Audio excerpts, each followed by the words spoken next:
嗨，大家好，我是 Cycle Cat。德国的啤酒节在经历疫情2年后，于今年正式开业了。首先，让我们一起来欣赏德国啤酒节的开幕式，然后进入我们今天的内容。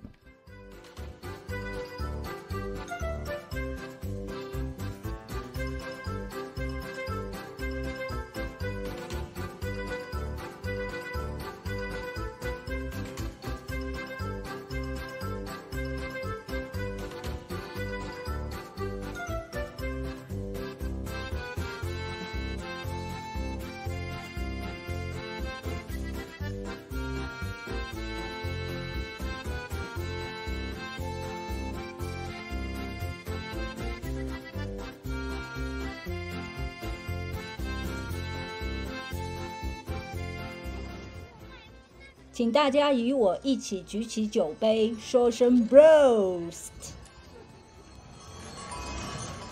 今天我要介绍给大家的不是德国啤酒节上的各款啤酒美食，而是出席的传统服装。其实每一个国家都有自己的传统服装，穿上它不仅有一种民族的自豪感，也会有一种使命感，想把服装传统文化进行传播，让世界各地的人更好地得以了解。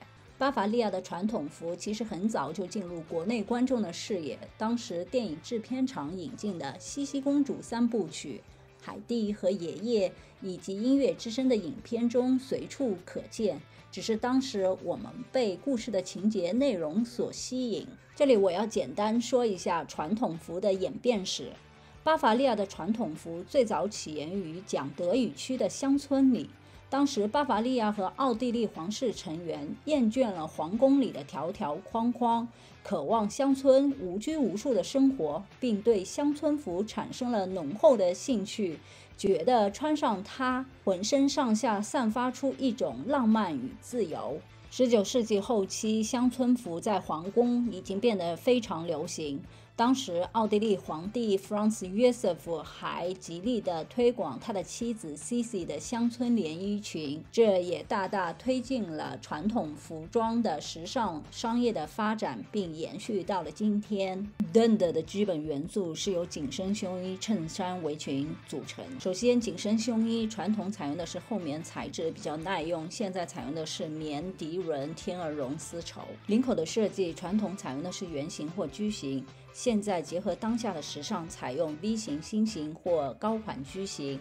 领口处还是用刺绣进行点缀，将紧身的胸衣看着更有立体感。接着我们讲衬衫，中腰的长度、深 V 的设计，亚洲人无法 hold 住，但可以用蕾丝衬衫或褶皱衬衫代替，给人一种稳重温和感。接着讲围裙，这边有一个非传统的故事，左边打结的方向表示单身，右边打结表示已婚订婚，对约会不感兴趣。再来我们讲鞋履和配饰，以前穿宫廷鞋和平底鞋，现在怎么好看怎么配，配饰也是一样哦。说完了传统服Dund，我们来看一下价格。网上查询一般在2位数、3位数、4位数不等。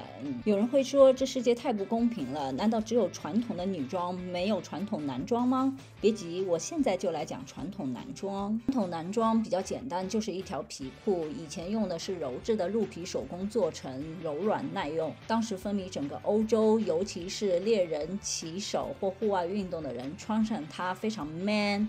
现在呢，配上背带，时尚年轻，无论男女老少，别忘了入手一套哦。好了，希望今天的视频能够对你们有所帮助。如果你们不想错过任何欧洲前沿的资讯，请订阅我的频道，然后打开小铃铛，无私的把影片分享出去。我们下期再见，拜。